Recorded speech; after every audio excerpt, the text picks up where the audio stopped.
नमस्कार विद्यार्थी मित्रांनो. तर आजच्या लेक्चरमध्ये मल्टीपर्पज वर्कर किंवा बहुउद्देशीय आरोग्य कर्मचारी या पोस्ट संबंधीचा एक महत्त्वाचा टॉपिक जो आहे लोकसंख्या आणि आकडेवारी, ज्यावर एक्झाममध्ये प्रश्न हे विचारले जातात, तो बघणार आहोत.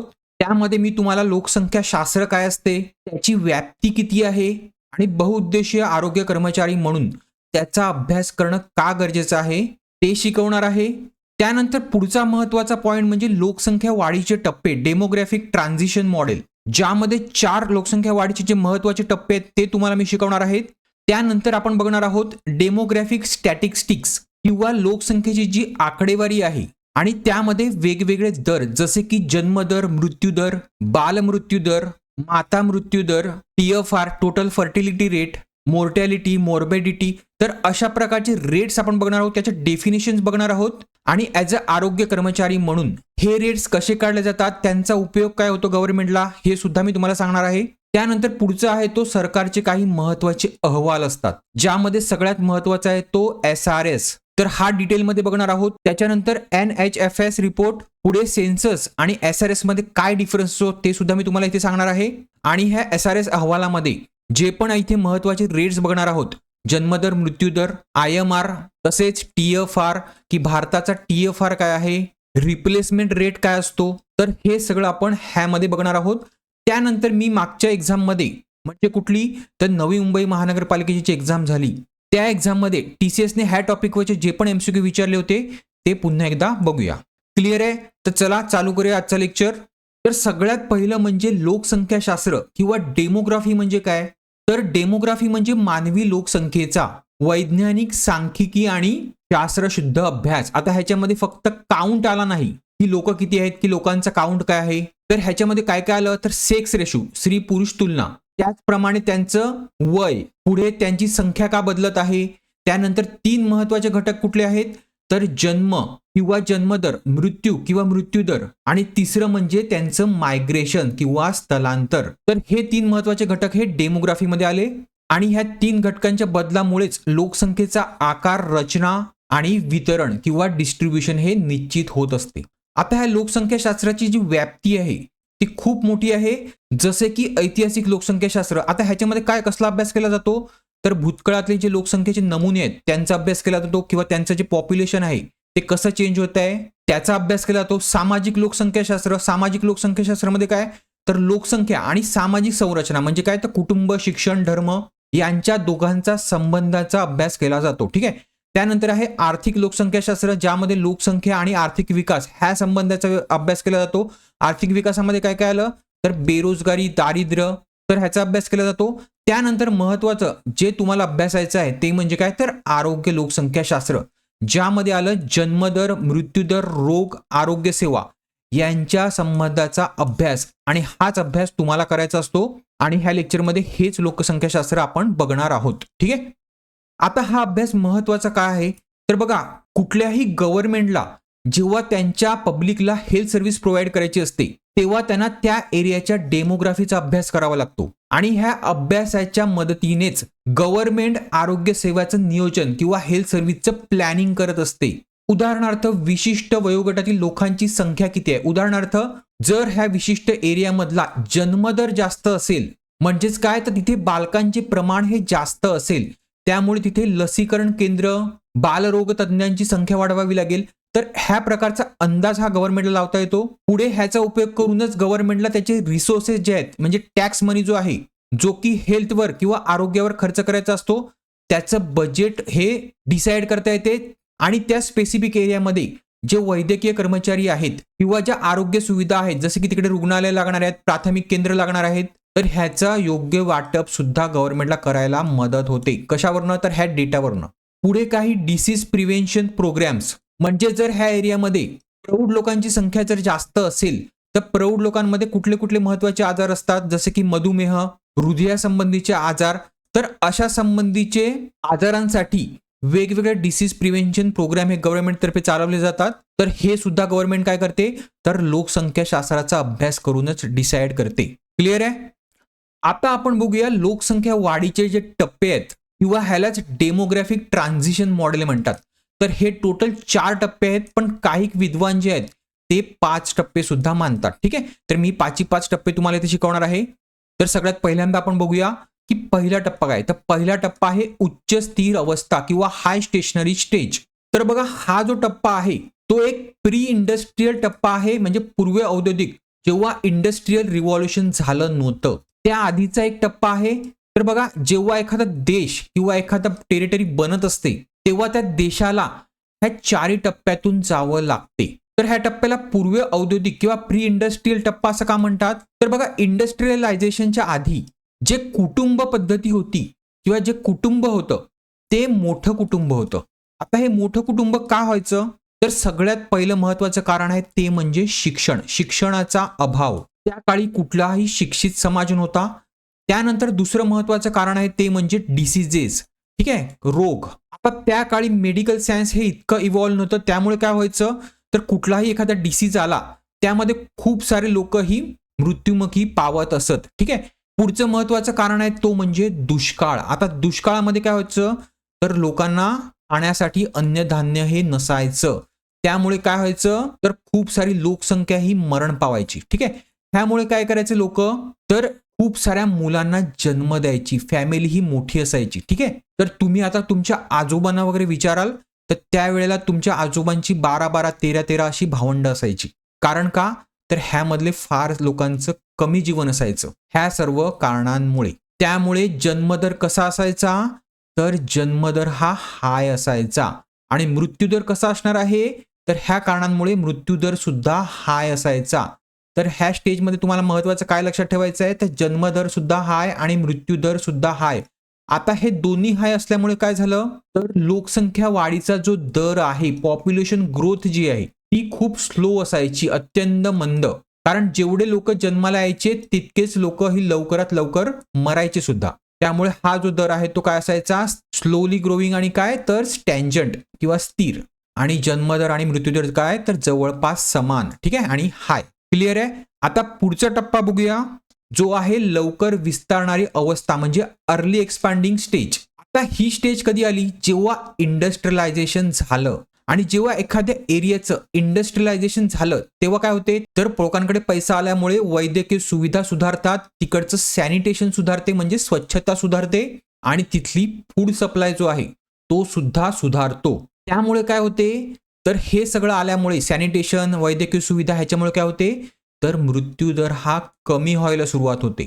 पण जन्मदर कमी होतो का तर नाही, कारण लोक अजूनही काय तर इतके एज्युकेटेड नाही, कारण आत्ताच इंडस्ट्री आलेली आहे, आत्ताच प्रगती झालेली आहे. अजून जे एज्युकेशन रिक्वायरमेंट आहे ते पब्लिककडे नाही आहे. त्यामुळे ह्या स्टेजमध्ये मृत्यूदर जो आहे तो कमी होतो, पण जो जन्मदर आहे तो वाढतच राहतो, त्याच स्टेजने वाढतो किंवा त्याच रेटने वाढतो. त्यामुळे काय होते ह्या स्टेजमध्ये तर लोकसंख्येचा विस्फोट होतो. बघा, मृत्यूदर तुमचा कमी झाला पण तुमचा जन्मदर वाढतच आहे, म्हणजे काय होणार तर पॉप्युलेशन एक्सप्लोजन होणार. आणि ह्या स्टेजमध्ये कुठले कुठले देश येतात तर जे नुकताच डेव्हलपिंग स्टेट आहेत की आता त्यांच्यामध्ये डेव्हलपमेंटला सुरुवात झालेली आहे, जसे की आफ्रिकेतले खूप देश, उदाहरणार्थ युगांडा सारखा देश, पुढे केनिया सारखा देश. तर अशा प्रकारे आफ्रिकेतले खूप सारे देश, त्यानंतर आशिया खंडातले सुद्धा खूप सारे देश जे आत्ताच डेव्हलप व्हायला लागलेत. तर अशा देशांमध्ये किंवा असे देश हे ह्या टप्प्यातून जात आहे. आता भारत ह्या टप्प्यामध्ये आहे का तर भारत सध्याच्या घडीला ह्या टप्प्यामध्ये नाही. तर भारत ह्या टप्प्यामध्ये कधी होता तर भारत ह्या टप्प्यामध्ये 1981 पर्यंत ह्या टप्प्यामध्ये होता. पण भारत आता ह्या टप्प्यातून तिसऱ्या टप्प्यामध्ये गेलेला आहे. आणि तिसरा टप्पा कुठला आहे तर उशिरा विस्तारणारी अवस्था किंवा लेट एक्सपांडिंग स्टेज. म्हणजे ह्या स्टेजमध्ये काय होते तर सामाजिक आणि आर्थिक बदल व्हायला लागतात. शिक्षण लोकांचं चांगलं झाल्यामुळे किंवा आपण सेकंड स्टेज मधून थर्ड स्टेज मध्ये आल्यामुळे शिक्षण हे चांगलं झालेलं असते. त्यानंतर महिलांचं एज्युकेशन आणि त्यांचं कामामधलं पार्टिसिपेशन हे वाढलेलं असते. त्यानंतर गर्भनिरोधकाचा साधनाचा वापर वाढलेला असतो आणि रॅपिड शहरीकरणामुळे, रॅपिड अर्बनायझेशनमुळे काय होते तर तुमचा जन्मदर हा कमी व्हायला लागतो. आता 1981 नंतर भारताचा जो जन्मदर आहे तो काय व्हायला लागलेला आहे तर तो आता कमी कमी होत आहे. ठीक आहे, जी ग्रोथ आहे लोकसंख्या वाढीची ती आता काय होत आहे तर कमी होत आहे आणि ऑलरेडी चांगल्या आरोग्य सुविधा असल्यामुळे काय होते तर मृत्यूदर सुद्धा कमी व्हायला लागतो. ठीक आहे. जे सेकंड स्टेजमध्ये आपण बघितलं की आरोग्य सुविधा ज्या आल्या त्या अजून ॲडव्हान्स व्हायला लागल्या, त्यामुळे काय झाला तर मृत्यूदर अजून कमी व्हायला लागला. तर ह्या सगळ्यांमुळे काय होते तर ह्या सगळ्यांमुळे लोकसंख्येची वाढ आहे ती काय होते, तिच्या वाढीचा वेग जो आहे, जो पहिला होता पॉप्युलेशन एक्सप्लोजन मध्ये, तो थोडा कमी होतो. वाढीचा वेग जो आहे तो मंदावतो. पहिले जर अशी होत असेल लोकसंख्या वाढ तर ती आता कमी होते आणि आपला देश आता त्याच टप्प्यामध्ये आहे. तर हे तुम्हाला लक्षात ठेवायचं आहे की तुम्हाला क्वेश्चन असा विचारला जाऊ शकतो की भारत लोकसंख्या वाढीच्या कुठल्या टप्प्यामध्ये आहे. तर तुम्हाला लक्षात ठेवायचं आहे भारत हा 3ऱ्या टप्प्यामध्ये आणि ह्यामध्ये तुम्हाला लक्षात ठेवायचं आहे की जन्मदर सुद्धा मंदावतो आणि मृत्यूदर आणखीन कमी होतो. त्यामुळे काय होते तर लोकसंख्येची वाढ जी आहे ती मंदावते. वाढ तर होते पण मंदावते. आता भारताच्या लोकसंख्या वाढीचा जो इतिहास आहे तो 4 टप्प्यामध्ये विभागला आहे. पहिला होता स्थिर काळ 1901 ते 1921च्या काळात ही लोकसंख्या वाढ होती ती खूप कमी होती आणि पुढच्या दशकात तर ती निगेटिव्ह मध्ये सुद्धा होती, कारण त्यावेळेला साथीच्या रोगांचा हा प्रादुर्भाव खूप जास्त होता आणि दुष्काळ ह्यामुळे काय होता तर मृत्यूदर खूप जास्त होता. तर हा एक लोकसंख्येचा स्थिर काळ होता. त्यानंतर 21 ते 51 ह्यामध्ये काय झालं तर संथ वाढ झाली आणि नंतर जो 51 ते 81चा काळ होता त्यामध्ये लोकसंख्येचा स्फोट म्हणजे पॉप्युलेशन एक्सप्लोजन जे आपण मागे बघितलं ते झालं आणि 71 ते 81 हा 10 वर्षाचा जो काळ होता ह्या काळामध्ये वाढीचा दर जो होता तो सर्वात जास्त होता. तर आता जे लेटेस्ट दर आहेत, मृत्यू दर असून दे, जन्म दर असून दे, पॉप्युलेशन ग्रोथ असून दे, IMR असून दे, TFR असून दे, तर ते किती आहेत ते मी तुम्हाला शेवटी सांगणार आहे. जो गव्हर्नमेंटचा SRS अहवाल आहे त्याचा जो डेटा आहे तो आपण शेवटी बघूया. त्यानंतर मी तुम्हाला सांगितल्याप्रमाणे 1981 ते आजपर्यंत काय झालेलं आहे तर पॉप्युलेशनचा जो वाढ आहे किंवा ग्रोथ आहे ती कमी कमी होत आहे.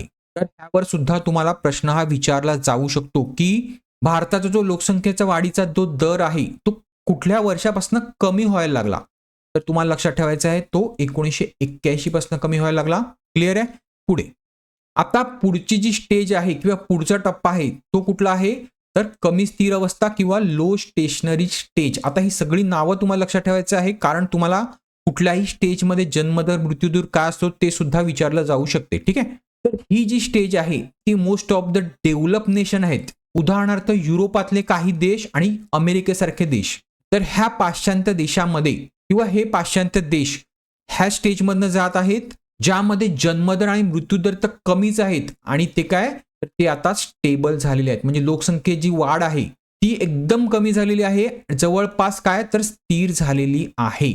आता अशा स्टेजमध्ये देशाचे वैशिष्ट्य काय काय असतात तर त्यांची अर्थव्यवस्था मजबूत असते, उच्च शिक्षण तिथे असते, उत्कृष्ट आरोग्य सेवा असते आणि उत्कृष्ट आरोग्य सेवा असल्यामुळे इथे काय होते तर जे एजिंग पॉप्युलेशन असते त्याची संख्या वाढते. म्हणजेच काय तर ह्या देशांमध्ये लाईफ एक्सपेक्टन्सी जी आहे ती बाकीच्या देशांपेक्षा जास्त असते. त्यामुळे तुमचं जे एज पॉप्युलेशन आहे त्यांची संख्या सुद्धा जास्त असते. त्यामुळे अशा देशांना काय करावं लागते तर जे एज पॉप्युलेशन आहे त्यांच्या दृष्टीने सुद्धा स्कीम्स ह्या बनवाव्या लागतात. त्यांना सुद्धा बजेट हे रिलोकेट करावं लागते. आणि हा जो लाईफ एक्सपेक्टन्सी हा जो टर्म आहे तो तुम्हाला मी पुढे सांगणार आहे. पण तुम्ही लाईफ एक्सपेक्टन्सी जर बघाल तर भारतामधल्या राहणाऱ्या माणसाचं आयुष्य किंवा एव्हरेज आयुष्य हे ह्या देशापेक्षा कमी असणार आहे. जवळपास किती असते तर 60 ते 70 वर्ष इतकंच वय भारतामध्ये मॅक्झिमम एव्हरेज वय आहे. पण तुम्ही ह्या देशांमध्ये बघाल तर ते लोक 80 ते 90 वर्षापर्यंत जगत असतात. ठीक आहे. ह्याला म्हणतात लाईफ एक्सपेक्टन्सी, जे मी तुम्हाला पुढे सांगतो. आता तज्ज्ञांच्या मते 5वी स्टेज सुद्धा आहे जिचं आहे त्या स्टेजचं नाव आहे डिक्लाइन स्टेज. आता हे सुद्धा तुम्ही लक्षात ठेवायचं आहे. तर ह्या स्टेजमध्ये काय होते तर जी स्टेबल झालेली लोकसंख्या आहे ती स्टेबल राहत नाही, ती अजून कमी व्हायला लागते. म्हणजेच काय तर जो जन्मदर आहे तिथला तो मृत्यू दरापेक्षाही कमी होतो. उदाहरणार्थ जपान. आता तुम्हाला जपान आणि जर्मनी सारखे काही देश असतील तिथली आता जी कंडिशन तुम्हाला माहिती असेल तिथलं पॉप्युलेशन एज पॉप्युलेशन जे आहे ते जास्त आहे. म्हणजे एव्हरेज एज ते आहे लोकांचं जे जास्त आहे आणि जन्मदर कमी असल्यामुळे काय होते तर लोकसंख्येची जी वाढ आहे ती कमी कमी होत आहे. म्हणून ह्या देशांना बघा तुम्ही आता बघाल तर ह्या देशांचं वर्किंग पॉप्युलेशन जे आहे कमी होत आहे. त्यामुळे ह्या देशामध्ये आता स्किल वर्कर्सचा तुटवडा भासत आहे. त्यामुळे बघा जपान आणि जर्मनी सारखे देश आता भारतासारख्या देशाकडे खूप सारे स्किल वर्करसाठी करार करत आहेत, कारण हे देश ह्या टप्प्यातनं जात आहेत. क्लिअर आहे? बघा, प्रत्येक देशाच्या लोकसंख्येचे एक एव्हरेज एज असते, ठीक आहे, आणि ते एज जर 15 ते 64 इयरमध्ये असेल म्हणजे ही पॉप्युलेशन कुठली असते, तर वर्किंग पॉप्युलेशन असते. आणि त्याच पॉप्युलेशनला काय म्हणतात, तर इकॉनॉमिकच्या भाषेमध्ये डेमोग्राफिक डिव्हिडंड असं म्हणतात.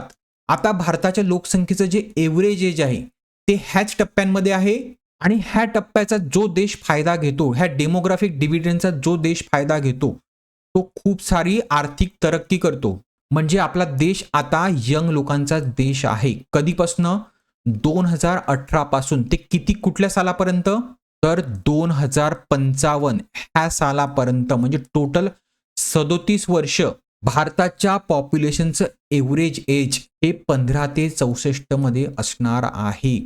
आणि हीच वर्किंग पॉप्युलेशन किंवा ह्याच वर्किंग पॉप्युलेशनकडनं जर गव्हर्नमेंटने व्यवस्थित त्यांना शिक्षण दिलं आणि नोकरीच्या संधी उपलब्ध करून दिल्या, तर हेच वर्किंग पॉप्युलेशन तुमचा देश हे इकॉनॉमिकली स्ट्रॉंगर करायला मदत करतील किंवा देशाची ही आर्थिक तरक्की करतील. जर गव्हर्नमेंटने व्यवस्थित त्यांचे कायदे किंवा योजना ह्या व्यवस्थित राबवल्या आणि शिक्षण, रिसर्च अँड डेव्हलपमेंट तसेच नोकरीच्या संध्या उपलब्ध करून दिल्या, तर देश नक्की प्रगती करेल. जे चायनाने करून ऑलरेडी दाखवलेलं आहे, ठीक आहे. त्यांच्या डेमोग्राफिक डिव्हिडंडचा त्यांनी व्यवस्थित उपयोग करून घेतलेला आहे, त्यामुळे चायनाची इकॉनॉमी आज कुठच्या कुठे गेलेली आहे, ठीक आहे. पुढे चला, हा आता एक ऑफ टॉपिक झाला, पण तुम्हाला एक आयडिया देण्यासाठी मी तो थोडंसं सांगितलं. आता पुढचा महत्वाचा चॅप्टर किंवा पुढचा महत्वाचा पॉईंट जो कुठला आहे, तर डेमोग्राफिक स्टॅटिस्टिक्स. म्हणजे ह्यामध्ये आपण बघूया की जन्मदर काय आहे, मृत्यूदर काय आहे, आणि बाकीचे जे दर तुम्हाला सांगितले IMR, TFR हे काय आहेत ते आपण व्यवस्थित बघूया. तर बघा, जन्मदर काय असतो किंवा क्रूड बर्थ रेट हा काय असतो, तर दरवर्षी प्रत्येक 1000 व्यक्तीमागे जन्माला येणाऱ्या अर्भकांची संख्या, म्हणजे जन्माला किती लोक येत आहेत 1000 व्यक्तीमागे, त्यांची जी संख्या आहे त्यालाच लोकसंख्येचा जन्मदर असं म्हणतात, ठीक आहे. आणि हा लोकसंख्या वाढीचा एक प्राथमिक निर्देशांक आहे. आपण बघितलं, जन्मदर वाढेल तर लोकसंख्या सुद्धा वाढेल. आणि हा कसा काढतात, ह्याचं सूत्र काय आहे हे सुद्धा तुम्ही लक्षात ठेवा. विचारलं जाऊ शकते की वर्षातील एकूण सरासरी लोकसंख्या आणि त्यापैकी एका वर्षामध्ये किती लोक जन्माला आल्यात गुणिले 1000, ठीक आहे. तर हे सूत्र तुम्हाला लक्षात ठेवायचं आहे. आणि ह्याचं गव्हर्नमेंटसाठी महत्व काय आहे, तर हा तुमच्या देशाची फर्टिलिटी लेवल दाखवतो की टोटल फर्टिलिटी लेवल किती आहे या देशाची. आणि मी तुम्हाला मागे सांगितलं, जास्त जन्मदर कुठे असतो, तर जे विकसनशील देश असतात तिथे जास्त जन्मदर असतो, आणि कमी कुठे असतो, तर जे विकसित देश असतात तिथे कमी जन्मदर असतो. पुढे ह्या जन्मदराचा जो उपयोग आहे तो कुठे केला जातो, तर ह्या जन्मदराचा उपयोग गव्हर्नमेंट काय करते, तर ह्याचा उपयोग करून गव्हर्नमेंट कुटुंब नियोजनाचे कुठे कुठे प्रोग्रामाची गरज आहे ते डिसाईड करण्यासाठी करते, आणि त्याची परिणामकता किती आहे. म्हणजे जर एखादा कुटुंब नियोजन प्रोग्राम एखाद्या एरियामध्ये केला, त्याचा इफेक्ट किती झालाय त्या लोकातल्या एरियातल्या लोकांवर, हे कोण दर्शवत असते, तर जन्मदर दर्शवत असतो. म्हणजे तुम्ही जर कुठल्याही एरियामधल्या लोकांना जर शिक्षित केले असे प्रोग्राम करून, तर जन्मदरामध्ये काही फरक पडतो का, हे गव्हर्नमेंट बघत असते. तर हे महत्वाचं लक्षात ठेवा जन्मदराबद्दल. पुढचं आहे मृत्यूदर, ज्याला क्रूड डेथ रेट असं सुद्धा म्हणतात. तर दरवर्षी 1000 व्यक्तीमागे होणाऱ्या मृत्यूंची संख्या म्हणजेच काय, तर तुमचा क्रूड डेथ रेट, ठीक आहे. आणि ह्याचं सूत्र काय आहे हे सुद्धा तुम्ही लक्षात ठेवा की वर्षातील एकूण सरासरी लोकसंख्या त्यामधले एकूण किती एका वर्षामध्ये मृत्युमुखी पावतात गुणिले 1000. आता ही संख्या व्यवस्थित लक्षात ठेवा 1000, कारण कधी कधी लक्षात राहत नाही, ठीक आहे. फक्त एकाच ठिकाणी ही संख्या चेंज होईल, ते मी पुढे सांगतो कुठल्या दरामध्ये चेंज होईल. आता हा मृत्यूदर आहे तो काय दर्शवतो, जर मृत्यूदर जास्त असेल, जास्त कुठे असेल मृत्यूदर, तर ज्या देशातली वैद्यकीय सेवा किंवा सार्वजनिक आरोग्य हे खालच्या दर्जाचं असेल तिथे मृत्यूदर हा जास्त असणार आहे. उदाहरणार्थ आफ्रिकेतले खूप सारे देश. म्हणजेच काय, तर जो कमी मृत्यूदर असेल तो काय असणार आहे, तर चांगल्या सार्वजनिक आरोग्य सेवेचं प्रतीक असणार आहे. म्हणजे त्या देशातल्या आरोग्य सेवा ह्या चांगल्या आहेत हे आपण ठरवू शकतो. कशावरनं, मृत्यूदरावरनं. पुढे हा दर जो आहे तो कशामध्ये वाढणार आहे, तर जेव्हा नैसर्गिक आपत्ती येते किंवा कोविड सारखी महामारी येते तेव्हा आपोआपच हा जो डेथ रेट आहे तो वाढणार आहे. हे सुद्धा लक्षात घेतलं पाहिजे. पुढे जर एखाद्या देशाचं युद्ध चालू असेल, उदाहरणार्थ रशिया आणि युक्रेनचं आता युद्ध चालू आहे, तर बघा अशा देशांमध्ये आता काय होणार आहे, तर मृत्यूदर हा वाढणार आहे. क्लिअर आहे? तर हे सुद्धा लक्षात घेतलं पाहिजे. पुढे पुढे ह्यामधला सगळ्यात महत्वाचा जो आहे तो आहे बाल मृत्यू दर किंवा इन्फंट मॉर्टॅलिटी रेट IMR. तर एका वर्षामध्ये जितके पण बालक जन्म घेतात त्यामधल्या 1000 जिवंत बालकापैकी त्या बालकांच्या एका वर्षाच्या आयुष्यामध्ये म्हणजे एक वर्षामध्ये जे लोक मृत्युमुखी पावतात किंवा जे बालक मृत्युमुखी पावतात त्यांची संख्या म्हणजे काय तर इन्फंट मॉर्टॅलिटी रेट. बघा ह्याचं सूत्र काय आहे तर टोटल जेवढे पण जिवंत जन्म होतात एका वर्षामध्ये एकूण जन्म त्यामध्ये एक वर्षाखालील म्हणजे एका वर्षामधील जेवढे पण बालक मृत्युमुखी पावतात त्यांची संख्या गुणिले काय तर 1000. ठीक आहे. तर हा असा IMR काढला जातो. ठीक आहे.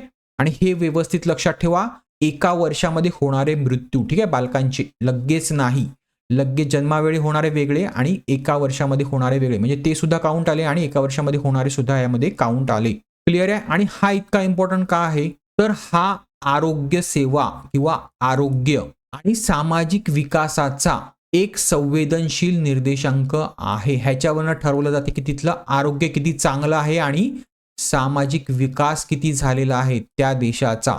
म्हणजेच काय जर हा कमी असेल तर त्या देशामधल्या माता आणि बाल आरोग्य सेवा ह्या चांगल्या आहेत. त्या देशाचं न्यूट्रिशन चांगलं आहे म्हणजे काय तर गव्हर्नमेंटकडनं पोषण हे चांगलं दिलं जाते आणि त्या देशामध्ये सॅनिटेशन किंवा स्वच्छता ही चांगली आहे. हे कशावरनं डिसाईड केलं जातं तर इन्फंट मॉर्टॅलिटी रेटवरनं. पुढे हा रेट जर हाय असेल तर कमी करण्यासाठी काय काय केलं जातं कुठल्या कुठल्या महत्वाच्या योजना ह्या गव्हर्नमेंटतर्फे राबवल्या जातात तर पहिली म्हणजे लसीकरण, दुसरं म्हणजे मातेचे शिक्षण आणि तिसरं म्हणजे न्यूट्रिशन तिकडचं पोषण हे चांगलं पाहिजे. ठीक आहे.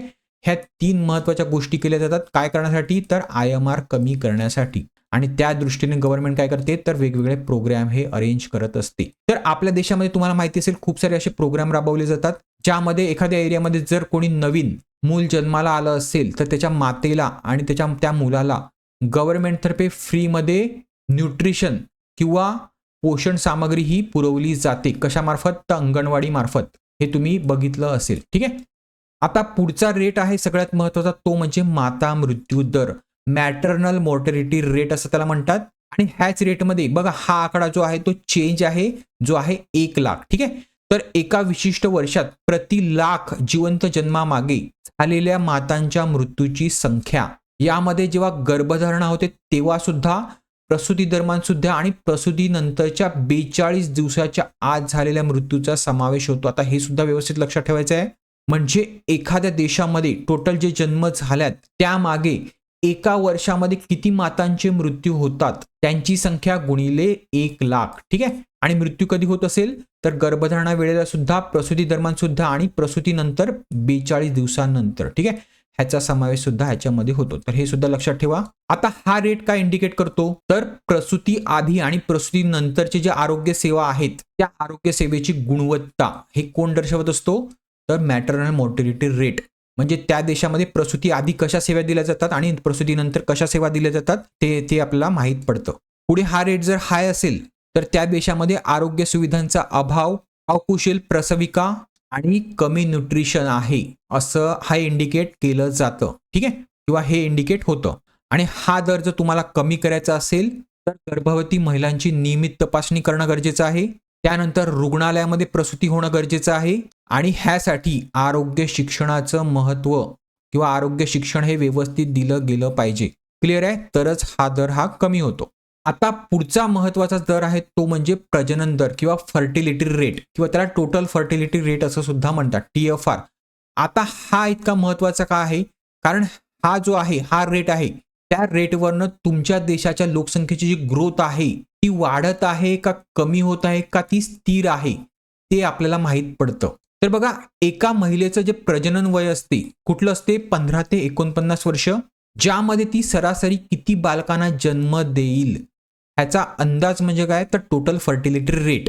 आता हा जो रेट आहे तो जर रेट हा 2.1 असेल तर त्या रेटला रिप्लेसमेंट लेवल असं म्हणतात. काय तर आता बघा एक आई आणि एक पिता जर 2 बालकांना जन्म देत असेल ह्याचा अर्थ काय झाला तर ह्या दोघांची रिप्लेसमेंट झाली. बरोबर आहे. म्हणून 2.1 हा रिप्लेसमेंट रेट हा स्टँडर्ड रेट आहे. ठीक आहे. तर हे सगळ्यांनी लक्षात ठेवायचं आहे. पण तुम्ही सांगतील हा पॉईंट 1 काय आहे? तर पॉईंट 1 जो आहे, तर हा आकडा जो आहे तो बालमृत्यू आणि अपघाती मृत्यू जे आहेत ते कव्हर करण्यासाठी असतो. त्यामुळे हा पॉईंट 1 इथे दिलेला आहे. म्हणजे 2.1 हा काय आहे? तर रिप्लेसमेंट रेट आहे. जर 2.1 एखाद्या देशाचा TFR असेल, टोटल फर्टिलिटी रेट असेल, तर त्या देशाची लोकसंख्या ही स्थिर राहते. आणि जर TFR पेक्षा 2.1 पेक्षा जर कमी रेट असेल एखाद्या देशाचा TFR, तर त्या देशाची लोकसंख्या ही कमी होते. त्या लोकसंख्येची ग्रोथ ही कमी होते. आणि जर 2.1 पेक्षा जास्त असेल तर TFR काय होतो, पॉप्युलेशन ग्रोथ काय होते, तर वाढते. त्या देशाची लोकसंख्या ही वाढते. आता ह्याचं उदाहरण तुम्हाला द्यायचं झालं तर भारताचा जो TFR सध्याच्या घडीला आहे तो ह्या 2.1 पेक्षा कमी आहे टोटल भारताचा.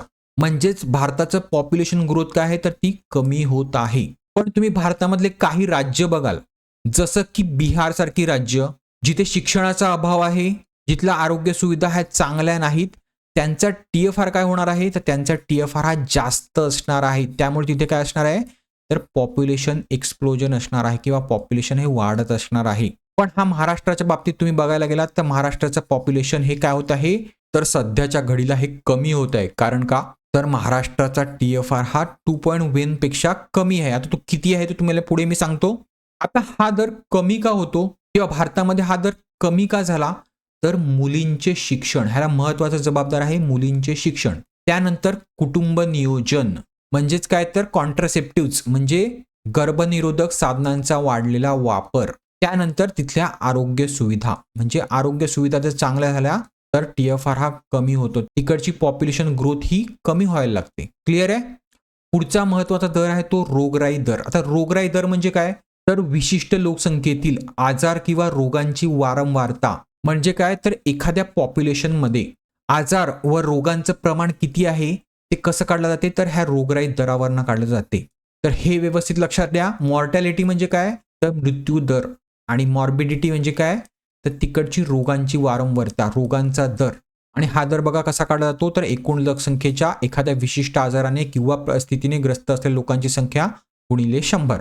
आता हे जर मी तुम्हाला सोप्या भाषेत सांगायचं झालं तर एखाद्या गावामध्ये किंवा एखाद्या शहरामध्ये किती लोक हे आजारी पडत आहेत याचा दर किंवा याचा हिशोब म्हणजे रुग्णता दर किंवा रोगराई दर. आता तुम्हाला मॉर्टॅलिटी आणि मॉर्बिडिटी मध्ये एक लहानसा फरक सांगतो एक्झाम्पल देऊन.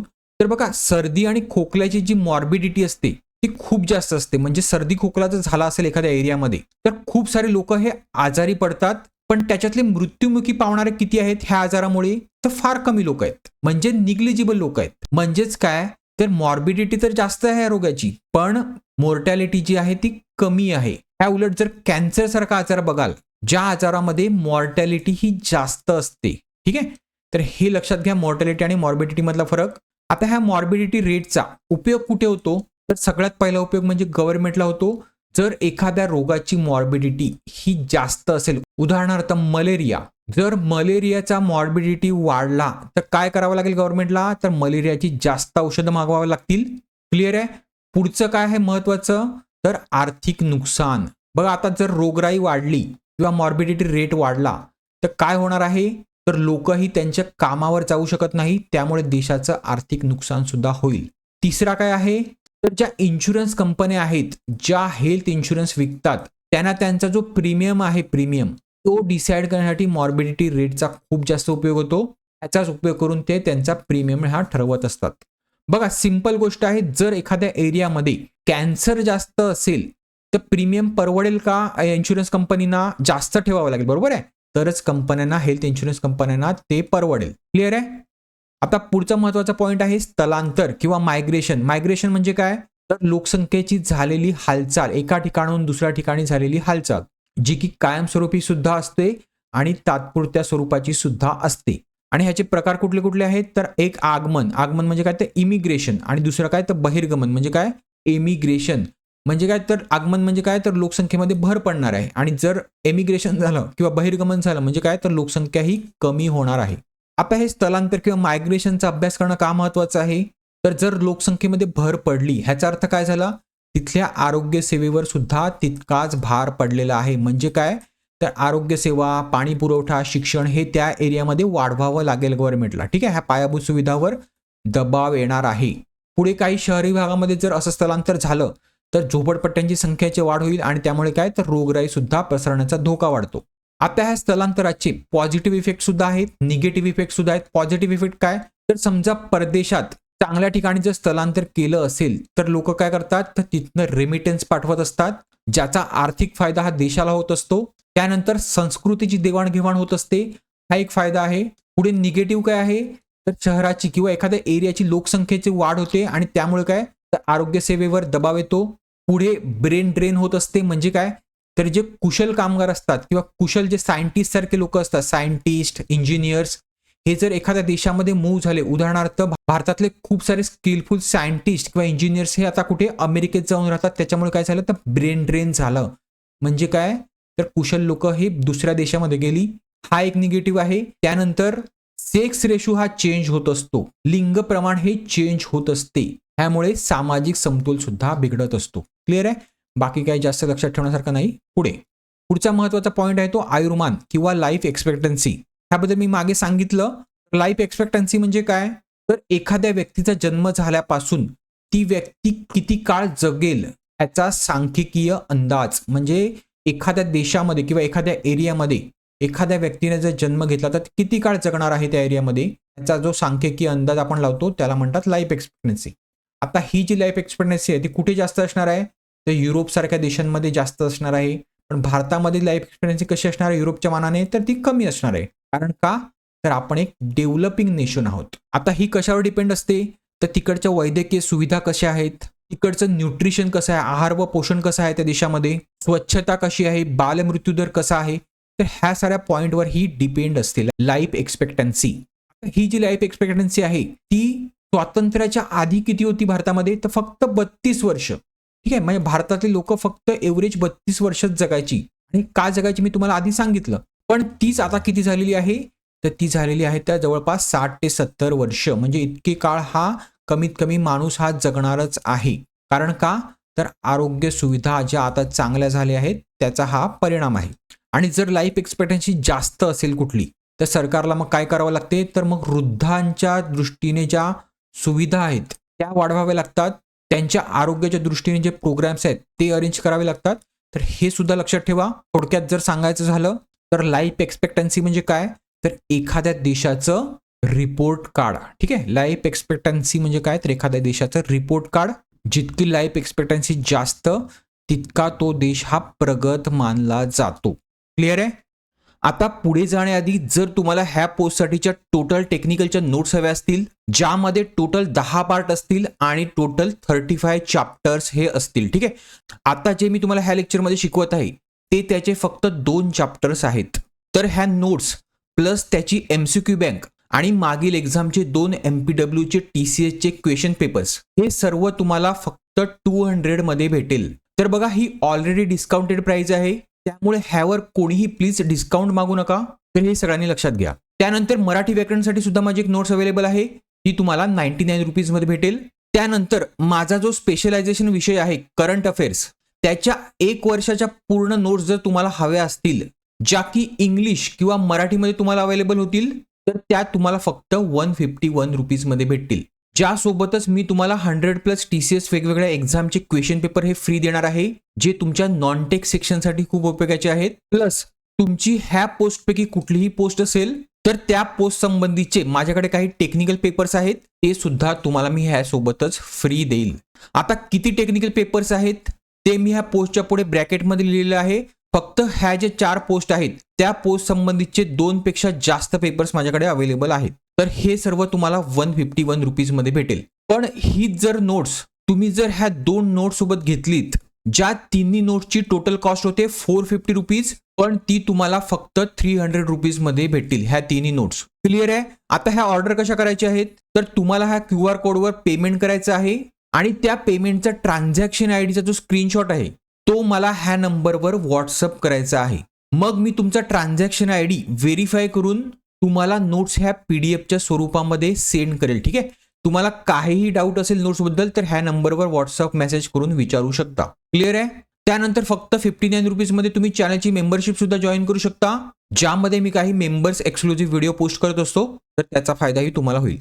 पुढे तर आता ओव्हरऑल बघायला गेलं तर ही रुग्णांची आकडेवारी किंवा स्टॅटिस्टिक्स काय करते, तर सार्वजनिक आरोग्य व्यावसायिकांना लोकसंख्येतील रोगाचा भार, बर्डन आणि त्याचं वितरण, डिस्ट्रीब्युशन समजून घेण्यास मदत करते. त्यामुळे ते रोगाचा प्रसार थांबवण्यासाठी आणि समुदायातील आरोग्य सुधारण्यासाठी आवश्यक संसाधने आणि कार्यक्रम अधिक प्रभावीपणे तयार करू शकतात. क्लिअर आहे? म्हणजे आपण जे बघितलं तेच. ठीक आहे.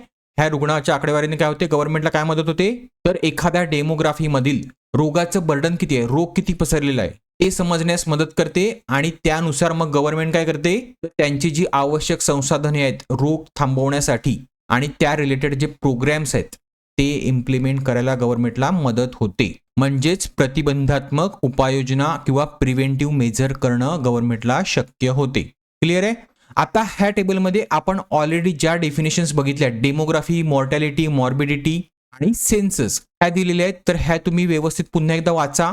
पण त्यामधला जो सेन्सस आहे, सेन्सस म्हणजे काय, तर सेन्सस हा सुद्धा एक लोकसंख्येची आर्थिक आणि सामाजिक माहिती गोळा करण्याची एक प्रक्रिया आहे. आता हा सेन्सस आणि SRS अहवाल जो येतो गव्हर्नमेंटचा, ह्यामध्ये काय फरक आहे, म्हणजे सॅम्पल रजिस्ट्रेशन सर्व्हे, ह्यामध्ये काय फरक आहे, तर बघा फरक असा काही नाहीये. ह्या दोन्ही सुद्धा लोकसंख्येची शास्त्रीय माहिती गोळा करण्याच्याच पद्धती आहेत. फक्त त्यांच्यातला महत्वाचा फरक कुठला आहे, तर त्यांचं कव्हरेज म्हणजे त्यांची व्याप्ती, त्यानंतर त्यांची वारंवारता किंवा त्यांची फ्रिक्वेन्सी म्हणजे किती फ्रिक्वेंटली त्या केल्या जातात. तर बघा सेन्सस जो असतो तो किती वर्षाने होतो, तर 10 वर्षाने होतो. पण SRS जो आहे तो 1 वर्षाने केला जातो. कव्हरेज बद्दल मी पुढे सांगतो. त्यानंतर त्यांचं ऑब्जेक्टिव्ह म्हणजे त्यांचा उद्देश काय आहे हे करण्याचा, आणि पुढचा म्हणजे त्यांची ॲक्युरसी, कोणाची ॲक्युरसी जास्त आहे, हे 4 जे पॉइंट आहेत, हा सेन्सस आणि SRS मधला फरक आहे. तर बघा सेन्सस जो असतो तो पूर्ण लोकसंख्येवर होतो. म्हणजे ह्यामध्ये जो सिंगल इंडिव्हिज्युअल किंवा सिंगल माणूस जो आहे त्याची पूर्ण गणना होते आणि त्याच्याबद्दलची पूर्ण माहिती घेतली जाते. पण त्या उलट जर तुम्ही SRS बघितला तर SRS हा एका सॅम्पलवर होतो. म्हणजे लोकसंख्येमधला एक सॅम्पल घेतला जातो आणि त्या सॅम्पलची माहिती ही गोळा केली जाते. उदाहरणार्थ जर तुम्ही कधी लोकसभेचं इलेक्शन किंवा विधानसभेचं इलेक्शन बघाल कुठल्या राज्याचं, तर ज्या न्यूज एजन्सी असतात त्या एक एक्झिट पोल देत असतात. तर हा पोल कसा दिलेला असतो, तर हा पोल सुद्धा त्या लोकसंख्येमधलं एक सॅम्पल घेऊन दिला जातो. म्हणजे टोटल जी लोकसंख्या आहे त्यांचं मत ते सांगत नाहीत, तर किती, तर त्या लोकसंख्येमधल्या काही लोकांचंच मत त्याच्यावर विचारात घेतलं जाते आणि त्याचा जो ट्रेंड आहे तो तुम्हाला इथे एक्झिट पोलमध्ये दाखवला जातो. त्याचप्रमाणे SRS सुद्धा आहे. SRS मध्ये सुद्धा एका सॅम्पलचा सर्वे केला जातो आणि मग तुम्हाला जो ट्रेंड आहे, मृत्यूदर आहे, जन्मदर आहे, ते काय आहे लोकसंख्येमध्ये ते तुम्हाला सांगितलं जातं. ह्याचा अर्थ SRS तुम्हाला काय देते, तर एक क्विक एस्टिमेट देते. कारण सेन्ससच्या मानाने SRS एक त्वरित होणारा सर्वे आहे. बघा सेन्सस हा किती वर्षाने होत असतो, तर 10 वर्षाने होत असतो. तर 10 वर्ष आपल्याला वाट बघायची आहे का, की ह्या 10 वर्षात पब्लिकचा मृत्यूदर काय आहे, जन्मदर काय आहे, तर नाही. कारण ह्या 10 वर्षामध्ये ऑलमोस्ट 2दा सरकार बसलेलं असते. बघा ह्या 10 वर्षामध्ये काहीतरी काम करायचं आहे गव्हर्नमेंटला, तर लोकसंख्येमध्ये जो आरोग्याचा ट्रेंड आहे तो सरकारला त्वरित समजला पाहिजे, जेणेकरून सरकार त्या रिलेटेड आरोग्य सेवा ह्या पुरवू शकेल. म्हणून SRS एक फास्ट प्रक्रिया आहे आणि तेच सरकारला एक इन्साइट किंवा इन्फॉर्मेशन हे प्रदान करत असते लोकसंख्येमधलं. तर आता बघायला गेलं तर कव्हरेज कोणाचा मोठा आहे, तर सेन्ससचा कव्हरेज मोठा आहे. SRSचा कव्हरेज हा सेन्ससपेक्षा लहान आहे. त्यानंतर फ्रिक्वेन्सी कोणाची जास्त आहे, कोण जास्त वेळा केला जातो, तर 10 वर्षात 10 वेळा केला जातो काय, तर SRS. पण सेन्सस हा 10 वर्षातनं एकदाच होतो. त्यानंतर त्यांचा उद्देश ऑब्जेक्टिव्ह हा वेगवेगळा आहे. सेन्सस बघा एक लोकसंख्येची अचूक माहिती देतो गव्हर्नमेंटला, त्यामुळे गव्हर्नमेंटला ठरवायला मदत होते की प्रशासकीय विभाग किती इथे पाहिजेत. त्यानंतर लोकसंख्येची वैशिष्ट्ये देतो, किती लोक किती वयाची आहेत, त्यांचा सेक्स काय आहे आणि त्यांची साक्षरता काय आहे, दुसरी सामाजिक स्थिती काय आहे. तर असा तपशीलवार डेटा हा सेन्सस गव्हर्नमेंटला देत असतो. त्या रिलेटेड मग गव्हर्नमेंट त्याचा उपयोग करून वेगवेगळ्या योजना ह्या लोकांसाठी राबवत असते. पण SRSचा मुख्य उद्देश काय असतो, तर जे दर आपण मागे बघितले, मृत्यूदर, जन्मदर, MMR, TFR, हे जे रेट्स आहेत ह्याचा डेटा हा सरकारला प्रदान करत असते. क्लिअर आहे? आता हे दोन्ही सर्वे जे आहेत ते कुठल्या मंत्रालयाच्या खाली होतात, तर त्या मंत्रालयाचं नाव आहे होम मिनिस्ट्री. होम मिनिस्ट्री म्हणजे कोण, तर अमित शहाचं जे मंत्रालय आहे ते मंत्रालय हे दोन्ही सर्वे करवून आणत असते. हे महत्वाचं आहे. आणि ह्या दोन्ही सर्वेची जी इम्प्लिमेंटिंग बॉडी आहे तिचं नाव आहे office of registrar general and census commissioner of India. काय? Office of registrar general and census commissioner of India. Clear आहे? तर आता मी जो सांगितला की डिफरन्स तो मी इथे तुम्हाला व्यवस्थित दिलेला आहे, हा तुम्ही पॉज करून वाचू शकता. फक्त एक लक्षात घ्या, जो सेन्सस झाला होता लास्ट तो कधी झाला होता तर 2011 साली झाला होता आणि तो 10 वर्षानंतर म्हणजे 2021 साली होणं अपेक्षित होतं, पण गव्हर्नमेंटने अजूनही तो सेन्सस केलेला नाहीये, त्यामुळे ह्याचा डेटा अजूनही उपलब्ध नाहीये. त्यानंतर जो शेवटचा SRS झाला आहे तो कधी झाला आहे तर तो 2023 मध्ये झाला आहे आणि 2023चा जो SRS झाला आहे त्याचा डेटा जो आहे तो आता आउट झालेला आहे 2025 साली आणि ह्या डेटाबद्दल आपण पुढे बोलूया. पुढे अशाच प्रकारचा एक दुसरा सर्वे केला जातो, त्याचं नाव आहे NHFS म्हणजे नॅशनल फॅमिली हेल्थ सर्वे. तर हे आतापर्यंत 5च झालेले आहेत. याची सुरुवात कधी झाली होती तर 1992-93 मध्ये झाली होती. आणि हा सर्वे का केला जातो तर ह्यामध्ये सुद्धा जे आपण रेट्स बघितले, मग जन्मदर असून दे, मृत्यूदर असून दे, फर्टिलिटी रेट असून दे, मोर्टॅलिटी रेट असून दे, फॅमिली प्लॅनिंग असून दे, त्यानंतर न्यूट्रिशन, हेल्थ, मॅटर्नल चाइल्ड या संबंधीचा इन डिटेल जो रिपोर्ट आहे, इन डिटेल म्हणजे काय तर हा खूप मोठा रिपोर्ट असतो, SRS पेक्षा मोठा, ज्याचा उपयोग सुद्धा गव्हर्नमेंटला हेल्थ पॉलिसी ज्या आहेत त्या बनवण्यासाठी होतो. हे तुम्हाला लक्षात घ्यायचं आहे. आणि हा शेवटचा कधी झाला होता तर 2019-20 मध्ये झाला होता. आणि हा सर्वे कोण घडवून आणते तर ministry of health and family welfare, हे सुद्धा लक्षात ठेवा. आणि ह्याची जी नोडल एजन्सी आहे जी गव्हर्नमेंटला टेक्निकल गायडन्स आणि कोऑर्डिनेशन प्रोव्हाइड करत असते तिचं नाव काय आहे तर international institute of population sciences IPS. आणि ही कुठे लोकेटेड आहे तर ही मुंबईला लोकेटेड आहे. तर एवढंच फक्त ह्या रिपोर्टबद्दल तुम्हाला लक्षात ठेवायचं आहे. तुम्हाला जो पण डेटा लक्षात ठेवायचा आहे तो SRSचा ठेवायचा आहे, बाकी कसला नाही. क्लिअर आहे? तर चला बघूया आपण आता लेटेस्टचा SRS रिपोर्ट.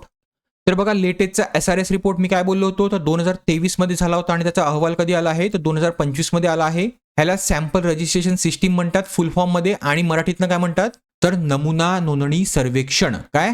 नमुना नोंदणी सर्वेक्षण हे भारतातलं सगळ्यात मोठं लोकसंख्या सर्वेक्षण आहे, ज्यामध्ये प्रत्येक वर्षी जन्मदर, मृत्यूदर आणि इतर प्रमुख आरोग्य संबंधित आकडेवारी राज्य व देश पातळीवर दिली जाते. आता हा आहे SRSचा पूर्ण डेटा, ज्याच्यामध्ये birth rate, death rate, natural growth rate आणि इन्फंट मोर्टॅलिटी रेट त्यांनी दिलेला आहे. ज्यामध्ये तुम्ही व्यवस्थित बघाल तर बर्थ रेट बघाल तर भारताचा बर्थ रेट किती आहे ओव्हरऑल तर 18.4 आहे, रुरलमध्ये 20.3 आहे, अर्बनमध्ये किती आहे किंवा शहरी भागात किती आहे तर 14.9 आहे. त्यानंतर डेथ रेट बघाल तर ओव्हरऑल 6.4 आहे, ग्रामीण भागात 6.8 आहे आणि अर्बन भागात 5.7 आहे. त्यानंतर तुम्हाला लक्षात ठेवायचा तो इन्फंट मोर्टॅलिटी रेट, तर हा टोटलमध्ये 25 आहे, रुरलमध्ये 28 आहे आणि अर्बनमध्ये 18 आहे. पुढे बर्थ रेट तुम्हाला विचारला की कुठल्या राज्यामध्ये बर्थ रेट हा सगळ्यात जास्त आहे तर जन्मदर सगळ्यात जास्त कुठे आहे तर सगळ्यात जास्त बिहारमध्ये आहे. हे कशाबद्दल सांगतो मी तर बिगर स्टेटमध्ये. आणि बर्थ रेट सगळ्यात कमी कुठे आहे तर बर्थ रेट हा तामिळनाडूमध्ये सगळ्यात कमी आहे. बघा एज्युकेटेड स्टेटचा एक उपयोग बघा काय आहे एज्युकेशनचा तर बर्थ रेट तिथे काय असतो तर कमी असतो, आपण ऑलरेडी बघितलेलं आहे. आणि जिथे एज्युकेशन कमी आहे तिथे बघा 25.8 म्हणजे सगळ्यात जास्त हा बर्थ रेट आहे. आता ह्या डेटामध्ये तुम्हाला काय लक्षात ठेवायचं आहे ते मी एका टेबलमध्ये व्यवस्थित फॉर्म्युलेट केलेलं आहे.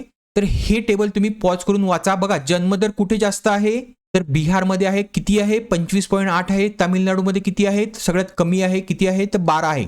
पण ओव्हरऑल जन्मदर किती आहे भारताचा तर 18.4. आता हे कशाच्या बाबतीत बोललो मी लार्ज स्टेटच्या बाबतीत. जर तुम्हाला MCQ विचारला असेल तर की लार्ज स्टेटमध्ये कुठे जन्मदर जास्त आहे तर तुम्हाला उत्तर मार्क करायचं आहे बिहार. पण जर तुम्हाला स्मॉल स्टेटच्या बाबतीत विचारलं की स्मॉल स्टेटमध्ये जन्मदर सगळ्यात जास्त कुठल्या राज्यामध्ये आहे तर तो आहे मेघालयमध्ये, तो किती आहे तर 22.7. आणि सगळ्यात कमी कुठे आहे तर गोवामध्ये आहे. पुढे युनियन टेरिटरी बद्दल विचारलं तर सगळ्यात जास्त जन्मदर कुठे आहे तर दादरा नगर हवेली आणि दमण दीव मध्ये आहे. आणि सगळ्यात कमी कुठे आहे तर अंदमान अँड निकोबार आयलंडमध्ये आहे. हे युनियन टेरिटरीच्या बाबतीत. पण ओव्हरऑल जर तुम्ही टोटल बघायला गेलं ओव्हरऑल म्हणजे त्याच्यामध्ये लार्ज स्टेट सुद्धा आले, स्मॉल स्टेट सुद्धा आले आणि युनियन टेरिटरी सुद्धा आले, तर सगळ्यात जास्त कुठे आहे तर बिहारमध्ये आहे. आणि सगळ्यात कमी कुठे आहे तर अंदमान अँड निकोबारमध्ये आहे. आता तुम्हाला क्वेश्चनमध्ये व्यवस्थित बघायचं आहे की तुम्हाला नक्की काय विचारलंय. त्यांनी जर लार्ज स्टेट किंवा मोठी राज्य असा जर शब्द मेन्शन केला असेल तर तुम्हाला हे 2 मार्क करायचे आहेत. स्मॉल स्टेट विचारलं असेल तर हे 2 मार्क करायचं आहे. युनियन टेरिटरी असं मेन्शन केलं असेल तर हे 2 मार्क करायचं आहे. पण त्यांनी काहीच मेन्शन केलं नसेल तर तुम्हाला हे 2 कन्सिडर करायचे आहेत. क्लिअर आहे. त्याचप्रमाणे मृत्यूदर सुद्धा सगळ्यात जास्त कुठे आहे तर छत्तीसगडमध्ये आहे. सगळ्यात कमी कुठे आहे तर एनसीटी ऑफ दिल्लीमध्ये आहे. ठीक आहे. स्मॉल स्टेटमध्ये गोवामध्ये आहे आणि सगळ्यात कमी कुठे आहे तर मणिपूरमध्ये आहे 4.5. आणि टोटल जो ओव्हरऑल आहे इंडियाचा तो किती आहे तर 6.4 आहे. तर ह्याप्रमाणे तुम्ही हे दोन्ही नावं आणि त्यांचा जो डेथ रेट आहे किंवा जो रेट आहे तो तुम्हाला लक्षात ठेवायचा आहे. त्याचप्रमाणे सगळ्यात महत्त्वाचा कुठला आहे तर इन्फर्म मॉर्टॅलिटी रेट हा सुद्धा तुम्हाला लक्षात ठेवायचा आहे. जो किती आहे भारताचा ओव्हरऑल तर 25 आहे. हे तुम्हाला लक्षातच ठेवायचं आहे. स्टार मार्क करून घ्या. आणि इथे कमीत कमी तुम्हाला स्टेटची नावं जी आहेत ती लक्षात राहिली पाहिजेत. क्लिअर आहे. कारण ह्याच्यावर सुद्धा प्रश्न हे विचारले जातात आणि विचारलेले आहेत. आता इथे तुम्ही व्यवस्थित बघाल तर यूपी, एमपी आणि छत्तीसगड ह्या 3 राज्याचा जो इन्फंट मोर्टॅलिटी रेट आहे तो सेमच आहे 39 आहे. म्हणून तुम्हाला जर क्वेश्चनमध्ये असं विचारलं की कुठल्या राज्याचा हाय आहे तर तुम्हाला ह्या तिन्ही राज्य बघायची आहेत. ठीक आहे. तिन्ही राज्य असेल तर तिन्ही राज्य मार्क करा. ह्याच्यामधलं कुठलंही एक असेल तर एक मार्क करा. क्लिअर आहे. तर हा जन्मदराचा ग्राफ आहे. कधीपासून 2013 ते 2023 ह्या 10 वर्षाचा ग्राफ आहे. जन्मदर काय होत आहे तर जन्मदर हा भारतामध्ये कमी होत आहे. हा टोटलचा आहे ब्ल्यू कलरमध्ये. हा आहे रुरलचा आणि हा आहे अर्बनचा. अर्बन हा नेहमी कमीच होता. ठीक आहे. आणि तो आता कमी कमी होत आहे. पुढे मी तुम्हाला मागे सांगितल्याप्रमाणे तुम्हाला मोठ्या राज्यामध्ये कुठे जास्त आहे तर बिहारमध्ये आहे आणि सगळ्यात कमी कुठे आहे तर अंदमान अँड निकोबारमध्ये आहे. त्याचप्रमाणे मृत्यूदर पण बघाल तर मृत्यूदर सुद्धा कमी कमी होत होता. पण इथे बघाल इथे तुम्हाला एक सर्ज दिसेल. का सर्ज आहे इथे जास्त? काय मृत्यूदर कधी वाढतो तर एखादी महामारी येते तेव्हा, एखादा नॅचरल डिझास्टर येते तेव्हा किंवा युद्ध होते तेव्हा. तर बघा ह्या भागामध्ये काय आलं होतं तर कोविड आला होता. कोविडमुळे हा मृत्यूदर पुन्हा वाढलेला आहे इथे आणि आता तो पुन्हा कमी कमी होत आहे. मध्ये टॉपचं राज्य कुठलं आहे तर छत्तीसगड आहे आणि सगळ्यात कमी कुठे आहे तर चंदीगड आहे. हे ओव्हरऑलच्या बाबतीत बोलतोय. त्यानंतर इन्फंट मोर्टॅलिटी रेट हा सुद्धा कमी होत आहे मागील 10 वर्षामध्ये. का कमी होते एखाद्या देशामधला इन्फंट मोर्टॅलिटी रेट तर तिकडच्या आरोग्य सुविधामध्ये प्रगती होते आणि हाच महत्वाचा निर्देशांक आहे IMR. क्लिअर आहे. आणि तो सगळ्यात जास्त कुठे आहे तर छत्तीसगड, मध्य प्रदेश आणि उत्तर प्रदेशमध्ये आणि सगळ्यात कमी कुठे आहे तर तो मणिपूरमध्ये आहे. आता हे डेटामध्ये अजून एक महत्वाचं आहे ते म्हणजे 5 वर्षाखालील बालमृत्यूदर U5MR देशामध्ये 2023 मध्ये तो किती आहे तर तो 29 आहे. हे लक्षात ठेवायचं आहे. जो 2022 मध्ये किती होता तर 30 होता. म्हणजे आता U5MR हा सुद्धा 1 ने कमी झालेला आहे. ठीक आहे. त्यानंतर सेक्स रेशो लिंग प्रमाण हे आता किती झालं आहे तर 2021 ते 23 ह्या कालावधीमध्ये ते 917 झालेलं आहे. ते पहिले किती होतं 914 होतं. पण छत्तीसगडमध्ये भारतामध्ये छत्तीसगड ह्या राज्यामध्ये ते सगळ्यात जास्त आहे जे की 974 आहे. त्याचप्रमाणे केरळमध्ये सुद्धा जास्त आहे. आणि कुठल्या राज्यामध्ये सगळ्यात कमी आहे तर ते उत्तराखंडमध्ये सगळ्यात जास्त कमी आहे. हे सुद्धा तुम्हाला व्यवस्थित लक्षात ठेवायचं आहे. पुढे सगळ्यात महत्त्वाचं आलं टोटल फर्टिलिटी रेट. आता ह्याबद्दल सुद्धा आपण बोललेलो आहे. तर टोटल फर्टिलिटी रेट जो देशाचा आहे तो किती आहे आता तर 1.9 आहे. तो किती असला पाहिजे होता रिप्लेसमेंटसाठी तो 2.1 असला पाहिजे होता. पण तो आता 2.1 पेक्षाही कमी आहे. ह्याचा अर्थ काय होत आहे पॉप्युलेशन ग्रोथ ही देशाची कमी होत आहे. पण तुम्ही बिहारमध्ये बघाल तर तो किती आहे तर 2.8 आहे. ह्याचा अर्थ बिहारमध्ये पॉप्युलेशन ग्रोथ काय आहे अजूनही तर ती वाढत आहे. पुढे सगळ्यात कमी कुठे आहे तर तो दिल्लीमध्ये आहे. किती आहे 1.2 आहे. आणि महाराष्ट्रात बघा किती आहे. महाराष्ट्रात सुद्धा तो खूप जास्त कमी आहे. किती आहे 1.4. म्हणजे रिप्लेसमेंट लेवलच्या सुद्धा खूप जास्त कमी. ह्याचा अर्थ महाराष्ट्रातली लोकसंख्या काय होत आहे पॉप्युलेशन ग्रोथ काय होत आहे तर ती डिक्रीज होत आहे. त्यानंतर ग्रामीण आणि शहरी भागामध्ये तुम्ही बघाल तर ग्रामीणमध्ये तो 2.1 म्हणजे तो रिप्लेसमेंट लेवलला आहे. पण शहरी भागामध्ये तो 1.5 आहे. म्हणजे खूप जास्त रिप्लेसमेंटपेक्षा कमी आहे. आणि 2018 ते 23चा तुम्ही कालावधी बघाल तर TFR फर्टिलिटी रेटमध्ये 0.3 ने घट झालेली आहे. क्लिअर आहे. तर हे तुम्हाला सगळ्यात महत्त्वाचं ह्याच्यामध्ये लक्षात ठेवायचं आहे. बघा मी इथे व्यवस्थित पॉईंटनुसार दिलेलं आहे. पुन्हा एकदा वाचून काढा. आता बघूया आपण मागील MNC भरतीमध्ये ह्या टॉपिकवर विचारलेले MCQ. तर बघा इथे त्यांनी काय विचारलं की what does the term demographic primary refer to, म्हणजे डेमोग्राफी म्हणजे काय, ते मी तुम्हाला ऑलरेडी सांगितलेलं आहे. तर डेमोग्राफी म्हणजे काय, तर the study of size, structure and distribution of human population.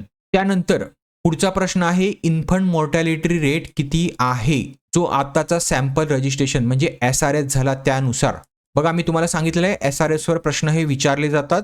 तर तो किती आहे, तर तो 27 नाही आहे ॲक्च्युली मध्ये. हा जर तुम्ही रिपोर्टनुसार बघाल तर तो 25 आहे, पण जवळची व्हॅल्यू म्हणून 27 इथे त्यांनी राईट आन्सर दिलेला आहे. बघा हा आहे SRSचा डेटा आणि ह्याच्यामध्ये तुम्हाला ते समजून जाईल की किती आहे, 25 आहे. क्लिअर आहे. जर अशा जर चुका असतील तुमच्या पेपरमध्ये तर तुम्ही त्या चॅलेंज करू शकता जर तुम्हाला हा डेटा माहिती असेल तर. त्यानंतर पुढचा प्रश्न आहे भारतात लोकसंख्येची जनगणना किती वेळा केली जाते, तर ती दर 10 वर्षाने एकदा होत असते. क्लिअर आहे. पुढे त्यांनी इथे विचारलं की काय बेस डिस्क्राईब करते की difference between mortality and morbidity. Mortality आणि मॉर्बिडिटीमध्ये काय फरक आहे, तर mortality is the frequency of death in population आणि मॉर्बिडिटी काय आहे मी तुम्हाला सांगितलेलं आहे, तर हा एक रोगराई पसरण्याचा दर आहे मॉर्बिडिटी. ठीक आहे.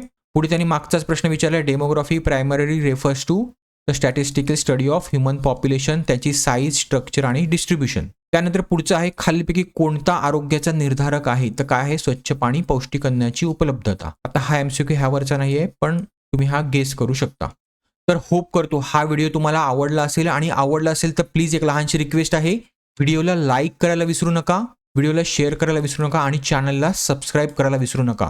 कारण तुमच्या एका लाईकने मला जास्तीत जास्त अशा प्रकारची व्हिडिओ बनवण्याची प्रेरणा भेटत असते. तर प्लीज लाईक करायला विसरू नका आणि व्हिडिओ अकॅडमीला टेलिग्राम चॅनलवर सुद्धा फॉलो करायला विसरू नका. चला, थँक्यू.